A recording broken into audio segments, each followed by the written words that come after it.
Hello, welcome to European Open Briefing for Thursday, November the 1st. I'm Rafi Boyajian, currency analyst at XM.com, and we're going to be having a look at what's happening in the currency markets today. So we're seeing another day of improving risk appetite. Majority of major pairs have reversed sharply upwards this morning, notably the euro, the pound, and the Australian dollar. We can see most Asian indices ended the day in positive territory, with the exception of the Nikkei in Japan and in Europe.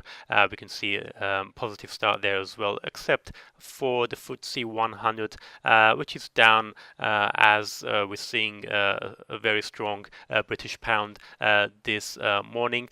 The dollar index is sharply lower as a result of those gains of its major peers. It's down by 0.6%, moving away from yesterday's 16-month highs. Dollar yen is a little bit steadier, though it was unable to remain above the 113 level. We did have strong data yesterday out of the US, which lifted sentiment on Wall Street, and we had a positive close, a second day of rally for US stocks. The pound is one of the biggest gainers this morning. We are seeing reports that the UK and the EU have reached a temporary deal on giving UK financial services firms access to EU after Brexit. So that has boosted sterling. It's now jumped more than 1% to above the $1.29 level. Euro is also following sterling higher, though we don't have any positive news regarding the euro. Perhaps it was oversold given its recent losses. We had a string of negative data, including poor GDP numbers for the third quarter, as well as those ongoing concerns about Italy's budget, which has been rejected by the EU. Looking at now at the more risk-sensitive currencies such as the Aussie and the Kiwi, the Australian dollar has also jumped by more than 1%. It's currently trading at 0.7156. We did see much better than expected trade numbers out of Australia for September, so that boosted the Aussie. The Kiwi was like the Aussie, was another currency that had been looking oversold, those are probably exaggerating the two currencies' gains this morning. The Kiwi up by around 1.5% at the moment at 0.6612. The Canadian dollar not doing quite so well. Yesterday, the loonie fell despite the fact that monthly GDP numbers came in above expectations. Lower oil prices have been weighing on the loonie, though this morning the loonie is doing a bit of catch up. It's up by around 0.35% at 1.31 to the US dollar. Looking at commodities, gold prices are up sharply, up by 1% as the US dollar falls back, and oil prices, though, are continuing their decline, falling to 2-month lows as US crude stocks continue to rise following this week's inventory numbers, and we are seeing reports that OPEC raised output in October. That's also weighing on the market.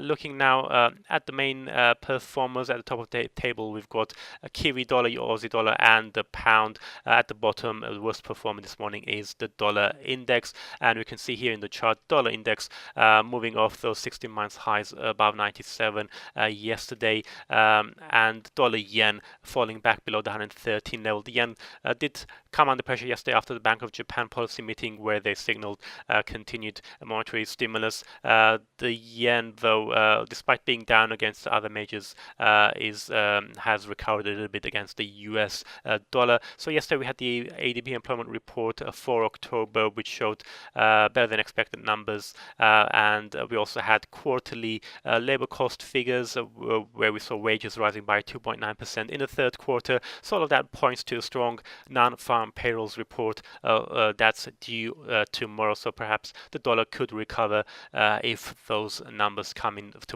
above expectations. Having a close look at sterling now, we can see cable rising above its 20 and 50 day 20 and 50 period moving averages in the 4-hour chart. It's now broken about the 1.29 level. It hitting more than 1 week high, 1.2920. It's also up sharply against the euro by 0.6% and against the yen by 1%. So we've got that report in the Times saying that there's been a tentative agreement by the two sides to give access to UK firms to EU markets and EU firms to the UK market after Brexit. Plus, we had comments by the UK Brexit Secretary Dominic Raab saying that a deal could be reached by November the 21st. So we're seeing some upside for sterling following those reports. We do also have a Bank of England policy meeting later today. We're not expecting any change in policy, but the bank will be publishing its latest quarterly forecasts.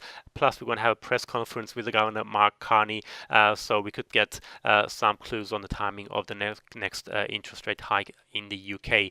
Moving now on to the Australian dollar, we can see the Aussie has jumped to 2-week high 0.7156 against the US dollar.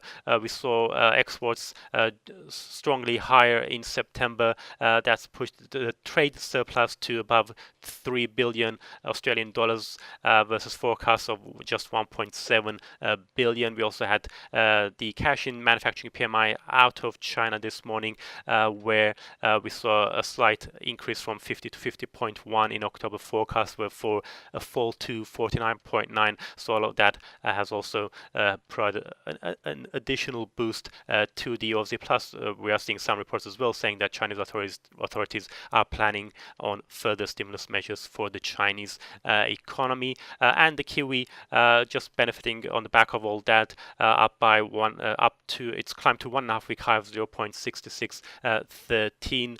So as I said earlier, so both those gains being driven, perhaps looking exaggerated due to that sharp sell-off we saw in October. And finally, looking at what's coming up later today, we've got that Bank of England policy decision at 12 GMT and press conference by Mark Carney at 12:30 GMT. And in the US, we're going to have the ISM manufacturing PMI. That's it from me. Thank you very much for watching and have a great day.